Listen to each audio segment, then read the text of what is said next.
I wanted to make a video about my hike down into the Grand Canyon and back out again. This isn't going to be one of my normal comic book videos. This is a comic book channel, but I just made a hike down the South Kaibab Trail, or Kaibab, I've heard it pronounced both, I don't know which one's right. Down to the Phantom Ranch at the bottom of the Grand Canyon, and then back up the Bright Angel Trail. Now right here I just started out. This is a visitor center. I'm going to get on a bus that's going to take me out to Yaqui Point, which will then lead me to the trailhead of the South Kaibab Trail. I'm looking at the weather for today. It's going to be in the high 80s down in the bottom of the canyon, but at the top of the canyon it was going to be in the 60s. Now, I love this sign. It's going down, and it is a true sign. You really do need to go in prepared.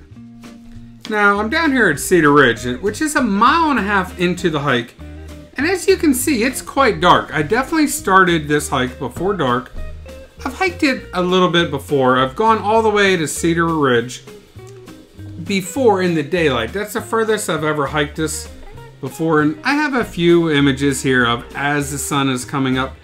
I wanted to start it early in the morning because I knew this was going to be a long hike. And for the most part, guys, this was just an absolutely gorgeous hike. I will so do this again someday. But what you can't tell here is at the very beginning of the hike, and I do mean literally just a couple switchbacks from the trailhead of the South Kaibab, I ended up stepping on a rock with my left foot. Then I almost fell and I caught myself with my right leg and I sprained my right knee. And honestly, it hurt. I mean, I knew that my right knee wasn't doing well, and I should have stopped right then and there, turned around, but this was a hike that I had been planning to do for the better part of a year. And I live in Pennsylvania, so I flew out to Arizona to make this hike. I was not going to be stopped, and I'm glad I didn't stop. But halfway down, the South Kaibab Trail, halfway to the Colorado River, it got to the point where it hurt to bend my right knee. For the most part, I was doing a one-legged hike, meaning every step down I was bending using my quad on my left leg. That does end up coming to, it made it a little bit more difficult hike. This is Skeleton Point. This is 3 miles down in, and this is the furthest I'd ever been down here at this point. And guys, I just kept looking at the scenery here. This has to be one of the most beautiful, if not the most beautiful, places on Earth. Now, if you ever go to the Grand Canyon and you look at it from the rim, it is amazing. It is the most impressive hole you will ever see anywhere in the world. And maybe there's someplace better, but I honest to God don't know where. That being said, once you get down below the rim and you can start to get close to some of these landforms and formations, and the canyon is still well below you. Guys, this is a mile deep canyon. So there's a lot of scenery below you, but then all of a sudden you start to notice it's above you too. So you are completely immersed in one of nature's wonders.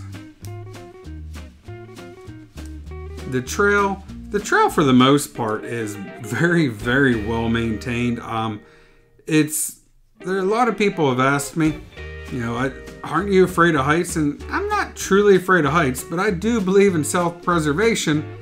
But when you're hiking on this trail, you never feel like you're in danger because the trail is wide enough and it's definitely safe. That right there was the first time I got to see the Colorado River, and it was just breathtaking looking down and seeing it, and you're like, all right, I'm gonna make it down to the river. So this was a really cool place for me to just stop and take a little bit of footage. That switchback right there, you can see it from the trailhead of the South Kaibab Trail, and definitely from Yaqui Point. And it looks so far away whenever you're hiking it, and you get there pretty quick. This is one of those places that I talk about, like you're right on the edge, but you really truly never feel unsafe because you have a rock wall right next to you. And like I said, the trail is very wide. And I came around this little corner and I don't know if that's a natural cave. I don't know if that's from miners who were prospecting in the canyon before it became a national park. If anybody knows, please let me know down in the comments. This just looked like a Martian landscape to me, but really cool. Now this is the tip-off. Now I'm gonna walk over to the one rest house here, and I look at the display on it, and it shows me the elevation that I've dropped, and it shows me the elevation that I've yet to go. And I've walked a good distance of this trail, and it still has over 1,400 feet descent from this point. Right after this point, this tip-off, or the point that's called a tip-off, the trail really does start to get a lot steeper. It's switchback after switchback. And I'm not saying they go straight down, but it's definitely a steep descent.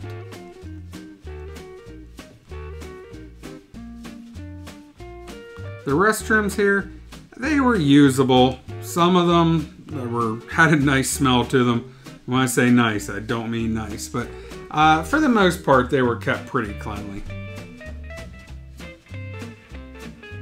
Again, looking at that river.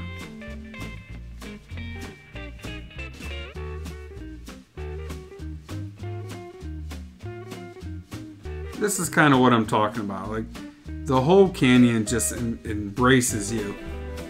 And there are formations that look below you, but there's also formations that are above you. And it's just a unique experience hiking down in here.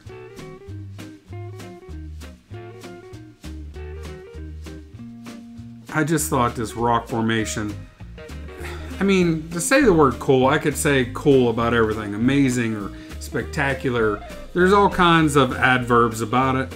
But they're all true, like this is just such a, it's a national park for a reason. It's one of our world's wonders, but I just enjoyed this part of the hike right here.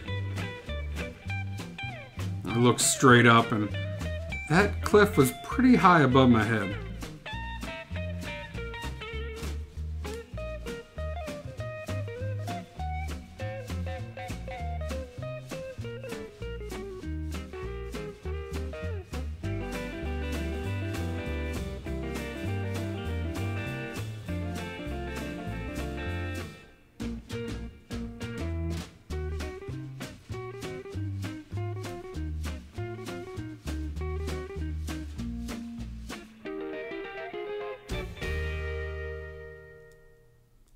This is the first time I got to see the mule train.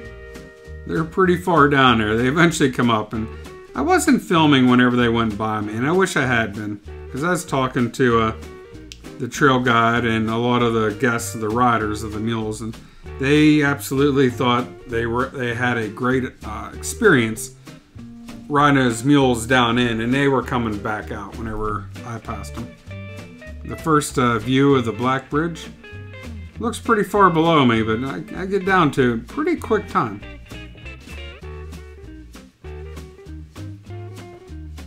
I'm looking at the tunnel that leads into the bridge. That bridge was built in 1928, and they hand carried everything that is done with that bridge, like I said, either by hand or used mules to bring it down.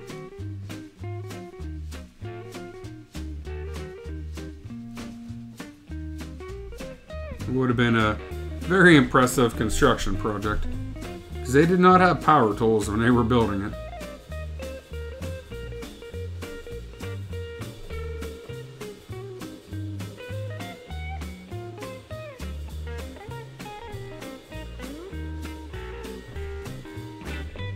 I thought it was neat walking through this little tunnel here. Longer than I had expected. It went through quite a bit of rock. But when you come out of it, oh my gosh, the river is loud, and you can hear the river in the tunnel, but it just amplifies as soon as you walk out of the tunnel and onto the bridge. And just the green on the river It was just so spectacular.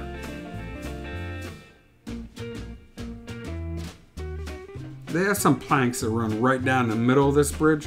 That's for the mules to walk. That keeps wear and tear down on a bridge. I imagine they replace those every couple years or so. But that's the green on the river that I was telling you about. It was just, like I said, spectacular.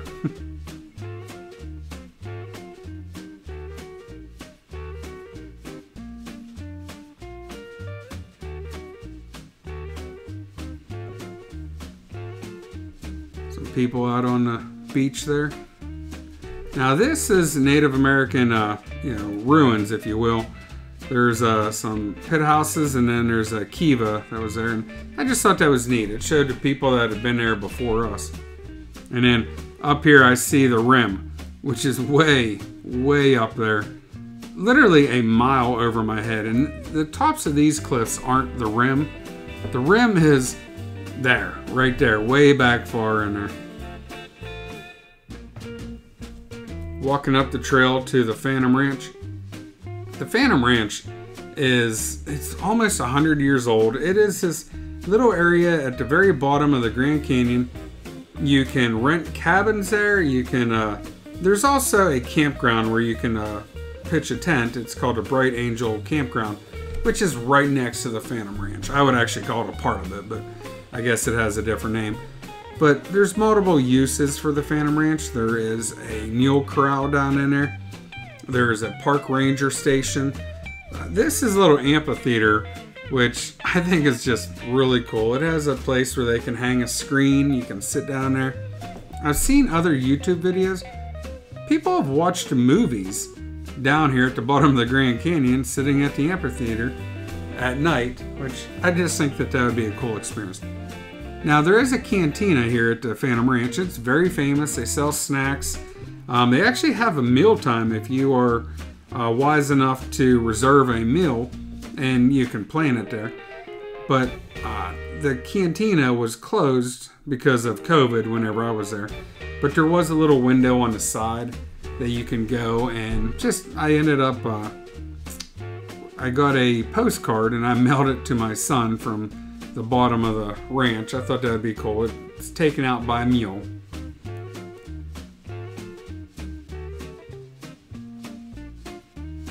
I didn't stay here for the night. I just wanted to hike down in and hike back out. Yeah, it's almost a year, or forgive me, it's slightly more than a year waiting list, and that's only if you can get into reserve a bungalow or a cabin for the evening. But I didn't know that I was going to be doing this until spring of the year 2021, and I ended up hiking down in here October 31st, 2021. So I didn't have enough time to reserve a cabin. I might do that next time. Now the ranch, it's actually, kind of spacious, meaning it's spread out, and it's not one building, it's multiple buildings. So whenever you walk up here, it does take you out of your way a full mile if you were just to go down to South Kaibab and then come back up the Bright Angel Trail.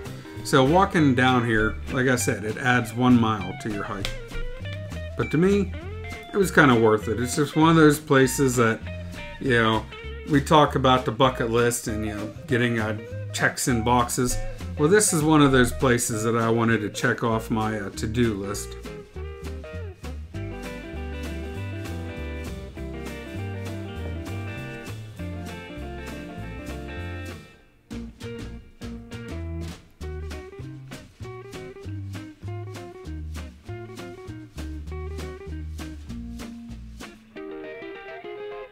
And this is, like I said, you could not go into the cantina, but you can go up to the window.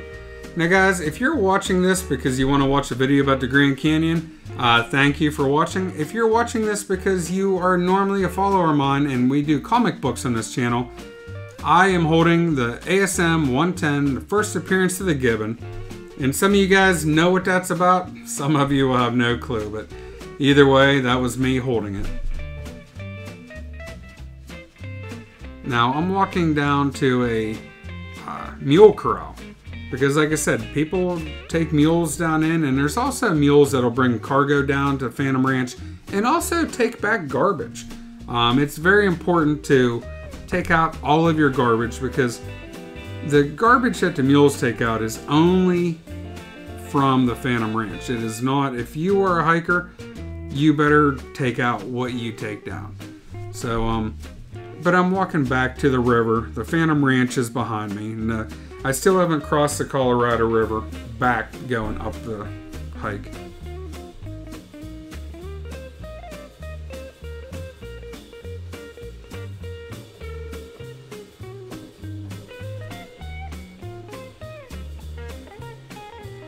You can see the Silver Bridge right there. It's a suspension bridge. It's again, I'm not afraid of heights, but you'll see in this bridge, it's an open grate on the bottom, which is kind of cool because you can see the river below you. But when you get out to the middle, I found this bridge was swaying, and I do mean it was swaying 2 feet in either direction. And I was like, I felt a little unnerved doing it. It was kind of fun because I knew that I was safe, but at the same time, I'm like, I better get across this bridge pretty quick. Is that water below you? Even in this video, it looks like it's relatively smooth. The water does move faster than I had ever thought it was, because I'd watched a lot of videos, a lot of YouTube videos of people making this hike in my preparation, and I always thought the river looked calm. Well, that river did not look calm to me whenever I was standing above it.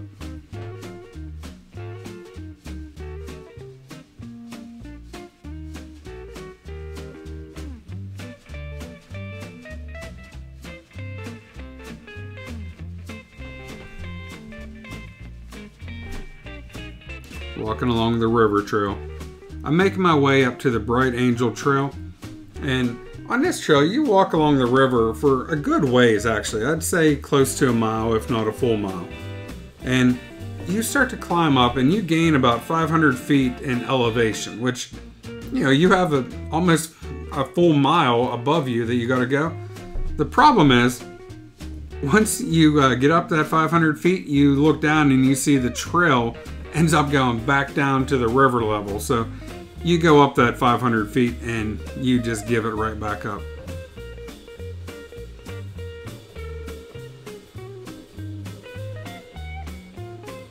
The day started to get pretty warm down here by the river. It was getting into the high 80s. And again, this was late October 2021. So I definitely felt the heat, and it kind of started to wear me out at this point. As you can see, I've gained quite a bit of elevation. There are actually some people that, I wouldn't call them swimmers, but they're wading out into the Colorado River. Way down there. They're just tiny little specks at the moment.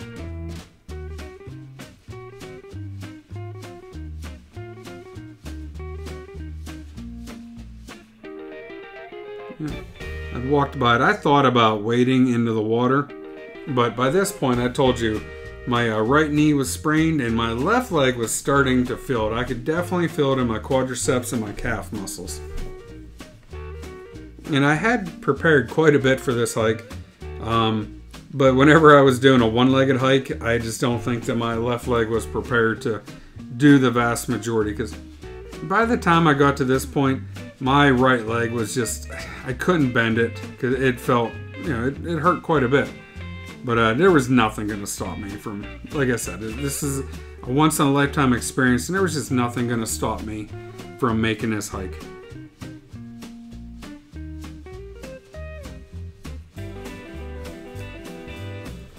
It's amazing. Waterfalls down in the middle of the Grand Canyon, because for the most part, once you get down below the rim, especially going down South Kaibab, it's a desert landscape. But the Bright Angel Trail, there's this nice little run. It runs right along the trail. And going down South Kaibab, you're on a ridgeline, so you get to see these open expanses.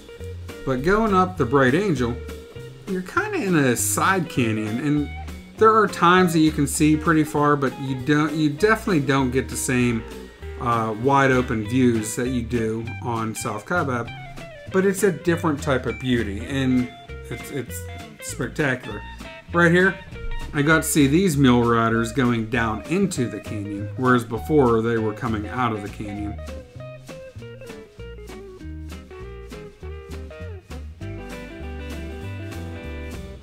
That right there is where I really started to feel it. That is called the Devil's Corkscrew. It's a series of switchbacks. I don't think it would have been really bad, except I told you I was dealing with an injury, and by that point I started to really feel it in my left leg. It started to cramp up quite a bit. And I start to notice myself whenever I'm filming on the way out. This is at Indian Garden, but I always keep looking at to the rim because that there to the left, that's where I need to go. As the rim got closer and closer, I just kept on looking at it. This was actually quite a pleasant hike. My legs would start to hurt, but what I would do is, like, whenever they would get to the point where they couldn't move anymore, I would just sit down on a rock and just take a break. And I was in one of the world's, greatest places to be, so the scenery was amazing. Now this sign I enjoyed at this moment. Caution, going down is optional, coming up is mandatory. Well, doesn't matter how fatigued you are or injured, you gotta get out of there. Way down in there is Indian Garden. That's a place, Indian Garden's 4.5 miles out. There's another rest house. It's called the 3 Mile House. It's 3 miles from the top. Then there's another one, which is called the 1.5 Mile Rest House. And obviously that's 1.5 miles from the top. So as the day, you can see the sun's going down. This was a long hike for me. I went slower on this than what I had planned. I ended up starting before daylight, and then ended up I finished after it got dark.